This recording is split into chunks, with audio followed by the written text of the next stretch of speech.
أعوذ بالله من الشيطان الرجيم بسم الله الرحمن الرحيم اليوم أكملت لكم دينكم وأتممت عليكم نعمتي صدق الله العظيم. میرے عزیزوں بھائیوں بزرگوں دوستوں، اسلامی سال کا یہ آخری مہینہ چل رہا ہے جس کو معراج الحج کا مہینہ یعنی حج والا مہینہ کہتے ہیں، لیکن اس مہینے کے اندر 2 دن ایسے ہیں جو تاریخ ساز ہیں اور ایک دن تاریخی دن ہے۔ اس مہینے کے اندر 2 دن تاریخ ساز ہیں اور ایک دن تاریخی دن ہے، اور یہ 2 دن جو تاریخ ساز ہیں یہ تو ایک عرفے کا دن ہے جسے 18 ذی الحج کا دن ہے، اور ایک تاریخی دن جو ہے وہ بھی 18 ذی الحج کا ہے لیکن 35 ہجری کا ہے۔ 35 ہجری 18 ذی الحج جمعہ کا دن آج ہی کا دن تھا، اتفاق سے آج بھی جمعہ کا دن ہے اور ذی الحج کی 18 تاریخ ہے۔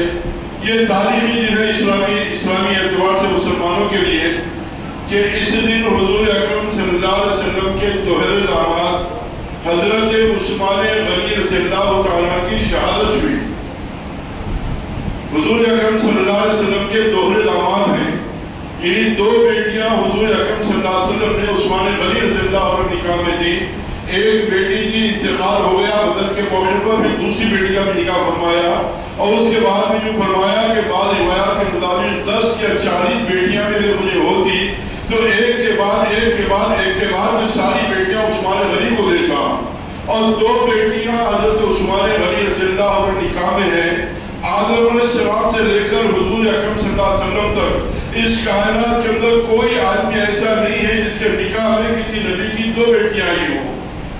ذوالنورین یعنی 2 نور والے عثمان غنی رضی اللہ عنہ اس لیے فرمایا جاتا کہ حضور اکرم صلی اللہ علیہ وسلم کی 2 بیٹیاں آپ کے نکاح میں ہیں۔ تو ان کی جو شہادت کا دن ہے جو تاریخی دن ہے وہ جمعہ کا دن 18 ذی الحج اور 35 ہجری، اس میں حضرت عثمان غنی رضی اللہ عنہ کی شہادت ہوئی، اور شہادت کے ہونے سے پہلے رات میں حضور اکرم صلی اللہ علیہ وسلم کی خواب میں زیارت ہوئی۔ حضور اکرم صلی اللہ علیہ وسلم حضرت عمر حضرت بکر صدیق رضی اللہ تعالیٰ گویا خواب میں نظر آئے اور حضور نے فرمایا کہ عثمان آج کی رات کے گزرنے کے بعد وہ کل کا دن ہے، کل کا جو افطار ہے وہ آپ ہمارے ساتھ میں کرنا، کل کا جو دن ہے آپ ہمارے ساتھ میں کرنا۔ حضور صلی اللہ علیہ وسلم نے صدیق اکبر حضرت عمر رضی اللہ تعالیٰ نے گویا عثمان غنی رضی اللہ تعالیٰ کو اس بات کی اطلاع دے دی گئی کہ کل کا جو روزہ ہوگا سحری تو آپ اپنے گھر میں کریں گے لیکن افطار ہمارے ساتھ میں کریں گے۔ چنانچہ عصر کی نماز کے بعد میں بلوائیوں نے ہم پر حملہ کیا، اور اس سے پہلے 40 دن تک آپ کے گھر کا محاصرہ کیا گیا اور کھانا پانی بند کیا گیا۔ وہ بحر روما جو مدینے کے اندر تھا، وہ کنواں جو ایک ہی کنواں تھا میٹھے پانی کا، یہودی کا تھا، وہ پیسے لے کر پانی دیا کرتا تھا۔ جب یہ بات عثمان غنی کو معلوم ہوئی تو عثمان غنی رضی اللہ تعالیٰ نے پیسے دے کر اس کو خریدا، وہ یہودی بیچنے تیار نہیں تھا، تو فرمایا کہ آدھا کنواں بیچ دو۔ اس کا مطلب یہ ایک دن ہم پانی بھریں گے، ایک دن آپ پانی بھرنا، ایک دن ہمارے لوگ بھریں گے، ایک دن آپ بھی۔ کہا کہ 12,000 دینار دے دی، ہم دے دیا اور خرید لیا۔ اور اس کے بعد عثمان غنی رضی اللہ نے اعلان فرمایا کہ سب لوگ بلا معاوضے کے بلا پیسے کے پانی کو استعمال کرو، اپنے غیر سے بھی استعمال کرنے لگے۔ جب یہودی نے دیکھا تو کچھ دن بعد کہا کہ یہ بھی خرید لو، پھر 8,000 دیا، وہ بھی خرید لیا، اور وہ میٹھا پانی جو مدینہ منورہ کے اندر سارے انسانوں کے ضروریات کو پورا کرتا تھا اس کو خرید کر سب کے لیے عام کر دیا۔ ایسے عثمان غنی رضی اللہ تعالیٰ، لیکن آپ کا ایک محاصرہ کیا گیا، 40 دن تک باہر سے کھانا پانی سب بند کر دیا گیا۔ 18 ذی الحج عصر کی نماز کے بعد جمعہ کے دن آپ پر حملہ کیا گیا۔ آپ کی بیوی نائلہ بچانے کے لیے آئی، اس درمیان میں 2-3 انگلیاں آپ بھی کٹ گئی۔ اس وقت میں آپ روزے سے تھے، قرآن پاک پڑھ رہے تھے، فَسَيَكْفِيكُمُ اللَّهُ وَاللَّهُ سَمِيعٌ بَصِيرٌ، جو سورہ بقرہ کی آیت ہے، اس آیت کے شفا کو پڑھ رہے تھے۔ آپ کا خون اسی لفظ کے اوپر گرا، اور یہ خون جس لفظ پر گرا وہ قرآن پاک آج بھی ترکی کے اندر محفوظ ہے، جس پر حضرت عثمان غنی رضی اللہ عنہ کی شہادت ہوئی، اور شہادت کے وقت میں قرآن کے اوپر خون گرا۔ ایسی حالت میں عثمان غنی رضی اللہ عنہ کی شہادت ہوئی۔ ان کے مقام مرتبے، ان کی تفصیلات، ان کی زندگی میرے عزیزوں دوستو عظیم سبق قیامت تک آنے والے انسانوں میں چھوڑتی ہے۔ یہ مسلمانوں کے لیے تاریخی دن ہے، 18 ذی الحج 35 ہجری جمعہ کا دن، اور 2 دن ذی الحج کے مہینے میں تاریخ سال ہے، ایک عرفے کا دن 10 ہجری کا، کہ حضور اکرم صلی اللہ علیہ وسلم 10 ہجری کے حج فرمائے، جس حج کو حجۃ الوداع کہا جاتا ہے۔ کیوں حجۃ الوداع کہتے ہیں؟ جمعہ کا اگر حج آ جائے، اکبر، حج اکبر کہا جاتا ہے، تو اس کو حج اکبر کیوں نہیں کہا جاتا؟ حالانکہ جمعہ کے دن ہی تھا یہ، لیکن حجۃ الوداع کہا جاتا ہے۔ کیا بات کہ حضور اکرم صلی اللہ علیہ وسلم نے سارے جانشار صحابہ کو میدان عرفات میں جمع کیا اور وداعی خطاب کیا کہ دیکھو آج کے بعد شاید اس مقام پر میری تمہاری ملاقات نہیں ہوگی۔ اس بات کی اطلاع دے دی کہ وداعی کا دن ہے، آج حج کے موقع پر میں خطبہ دے رہا ہوں اور اس کے بعد میں ودا ہو جاؤں گا، پھر بعد میں اس مقام پر میری اور تمہاری ملاقات نہیں ہو سکتی۔ گویا اس بات کی اطلاع دے دی کہ اس حج کے بعد میں پھر حج کیا، حج کے آنے سے پہلے شاید میں دنیا سے چلا جاؤں۔ اور ہوا یہی کہ حج کا مہینہ ختم ہوا، 2 مہینے کے بعد ربیع الاول کا مہینہ آیا۔ اس ربیع الاول کے مہینے کے اندر جیسے سب جانتے ہیں 12 ربیع الاول کو حضور اکرم صلی اللہ علیہ وسلم نے اس ظاہر دنیا کو الوداع کہہ دیا۔ تو یہ حجۃ الوداع جو ہے، وداعی جو حج ہے، یہ تاریخ 7 دن ہے جس نے قیامت تک کے لیے اپنے اور غیروں کے لیے ایسے تاریخی بیانات اور نکات کو حضور اکرم صلی اللہ علیہ وسلم سے بیان فرمایا ہے کہ قیامت تک کے آنے والی انسانیت کے لیے رہبری ہے۔ عمومی اعتبار سے عالمی منشور کو حضور اکرم صلی اللہ علیہ وسلم نے اس حج کے موقع پر، جس کو وداعی حج کہا جاتا ہے، میرے دوست بزرگوں، 1,40,40 صحابہ، 40,000 صحابہ اکرام، جان نثار صحابہ، نفوس قدسیہ کے سامنے وہ خطبہ دیا جو رہتی دنیا کے لیے، قیامت تک کے لیے منشور کی حیثیت رکھتا ہے، چاہے وہ اپنے ہو یا پھر غیر ہو، ہر ایک کے لیے سے بڑی حفاظتوں کو حضور نے چھپا دیا ہے۔ اور یہ دن بھی جمعہ کا دن تھا، یہ دن بھی جمعہ کا دن تھا، اور جس دن حضور اکرم صلی اللہ علیہ وسلم میدان عرفات کے اندر یہ خطبہ دیا، اس کے بعد اتوار کا دن آیا، 18 ذی الحج کا، جو دن اتوار کا تھا، اور یہ اسی 10 ہجری کا واقعہ ہے۔ حضرت عثمان غنی رضی اللہ عنہ کی شہادت کا واقعہ یہ 35 ہجری میں ہوا جمعہ کے دن، اور تاریخ سال جو دن اسلام کا پہلا ہے وہ میرے دوست بزرگوں میدان عرفات کا حضور اکرم صلی اللہ علیہ وسلم خطبہ وہ جمعہ کا دن تھا۔ اور پھر 9 تاریخ ذی الحج کی عرفے کا دن، 9 کے بعد 18، یعنی 9 دن کے بعد، یعنی جمعہ کے بعد اتوار آئی، اس کے بعد جو اتوار آئی، اس اتوار کو حضور اکرم صلی اللہ علیہ وسلم جب حجۃ الوداع سے واپس ہو رہے ہیں اپنے جانشار صحابہ کے سامنے، صحابہ کے ساتھ میں ایک مقام ہے غدیر خم، جہاں پر حضور نے پاؤں ڈال دیا اور وہاں پر ایک خطبہ اور دیا۔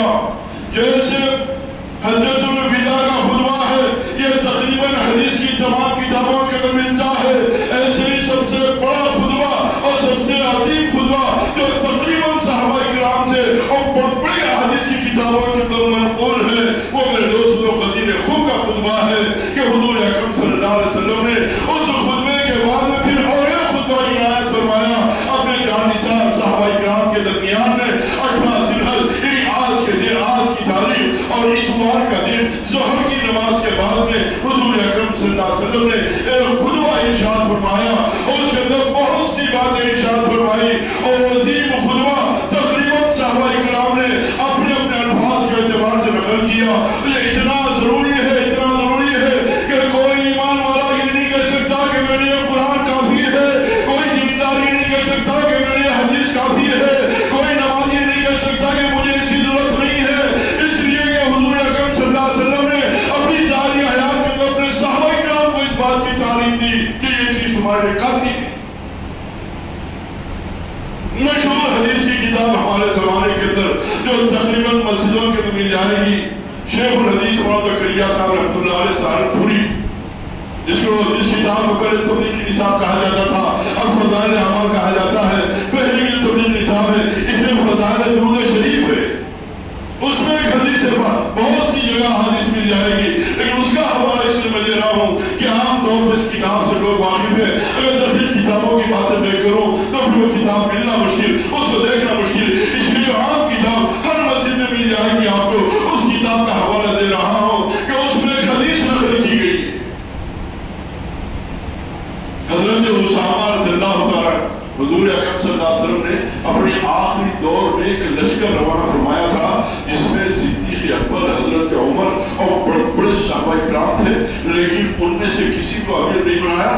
امیر بنایا تو ایک کم عمر لڑکے کو، حضرت اسامہ، اسی لیے اس کو جیش اسامہ کہتے ہیں، جیش اسامہ کہتے ہیں. تو حضرت اسامہ جو زید بن حارثہ کے بیٹے ہیں، حضور اکرم صلی اللہ علیہ وسلم کو بے انتہا سے محبت تھی.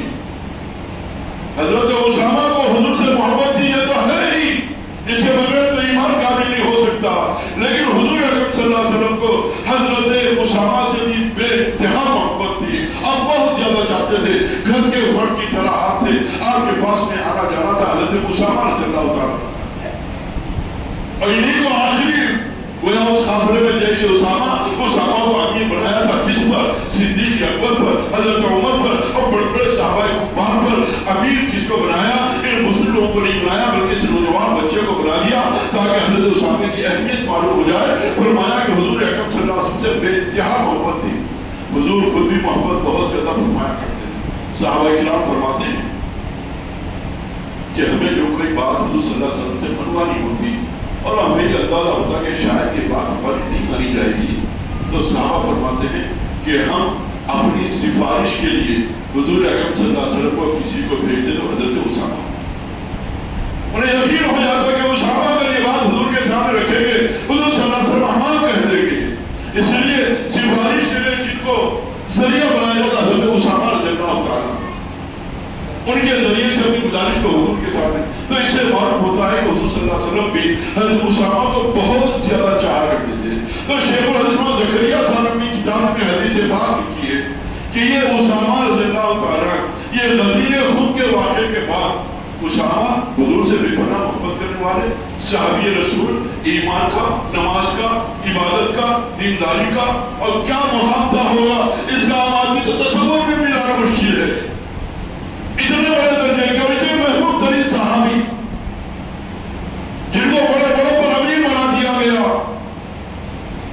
ایک مرتبہ حضرت اسامہ نے حضرت علی رضی اللہ تعالیٰ سے بات فرما دی محبت کے اندر کہ حضور سے بے پناہ محبت تھی. جب کسی سے بے پناہ محبت ہو تو کوئی اور چیز آدمی برداشت کرنا اس کے لیے بہت زیادہ آدمی کے رحیل ہونا پڑتا ہے. تو انہوں نے باتوں میں حضرت علی سے فرما دی کہ علی رضی اللہ تعالیٰ، میں حضور اکرم صلی اللہ علیہ وسلم کو تو اپنا مولا مانتا ہوں، لیکن آپ کو کون فرما رہے؟ اسامہ جو حضور کے گویا اتنے قریب ہیں کہ بے پناہ محبت حضور کو ان سے محبت. جب یہ بات ہوتے ہوتے حضور اکرم صلی اللہ علیہ وسلم کے پاس سے پہنچی، وہی حدیث پاک میں نے حوالہ دے دیا، ہر جگہ مل جائے گی خزانہ درود شریف کے اندر مولانا زکریا صاحب کی کتاب میں. فرمایا کہ حضور صلی اللہ علیہ وسلم نے حضرت اسامہ کو بلایا اور کہا کہ اسامہ یہ ہو نہیں سکتا کہ تم مجھ سے محبت کرو، علی سے محبت کرو، علی سے محبت کرو، تمہاری محبت بھی قابل قبول نہیں. اتنی بڑی بات حضور اکرم صلی اللہ علیہ وسلم نے حضرت اسامہ سے فرما دی. کیوں کہ صدیق اکبر، حضرت عمر جس وقت غدیر خون کا واقعہ ہوا اس کے بعد سے سب یہ کہتے کہ مولا مسلمین ہمارے مولا ہے، ہمارے بھی بچوں کے مولا ہے، فلاں کے مولا ہے، ساری کائنات کے مولا ہے، سب کا یہ اقرار. لیکن قیامت تک آنے والے ان دینداروں کو، ان مسلمانوں کو یہ بات بتانی مقصود تھی کہ کہیں ان تمام چیزوں کے ساتھ میں علی کی محبت میں کمی ہو تو یہ ساری چیزیں دھری کی دھری رہ جائیں گی. اس لیے حضرت اسامہ کو بلایا اور حضور نے فرمایا کہ تم مجھے مولا مانتے ہو لیکن علی کو مولا نہیں مانتے تو میرا ماننا کوئی تمہارا قابل قبول نہیں، لہذا مجھ وجہ سے مولا مانتے ہو، ایسے حضرت علی کو بھی مولا ماننا پڑے گا. کیا قرآن کے ہونے کے بعد، حدیث کے ہونے کے بعد، سب کچھ ہونے کے بعد یہ چیز ضروری ہے؟ یہ چیز ضروری ہے. اگر حدیث پاک کے ذخائر میں نگاہ ڈالی جائے تفصیلات کا موقع نہیں تو اس بات کا پتہ چلے گا کہ ہاں ان تمام باتوں کے بعد یہ بہت زیادہ بات ضروری ہے. غدیر خون کے موقع پر حضور اکرم صلی اللہ علیہ وسلم نے اس بات کا ارشاد فرمایا، حدیث الثقلین جس کو کہا جاتا ہے، جو تمام حدیث کی کتابوں میں مشہور و معروف ہے. میرے دوستو، کیا قرآن کے ہونے کے بعد بھی، میری بات پر آپ غور کریں، حدیث الثقلین تو آپ نے سنی ہوگی، کیا قرآن ہمارے لیے کافی نہیں ہے؟ کیا قرآن ہمارے لیے کافی نہیں ہے؟ کیا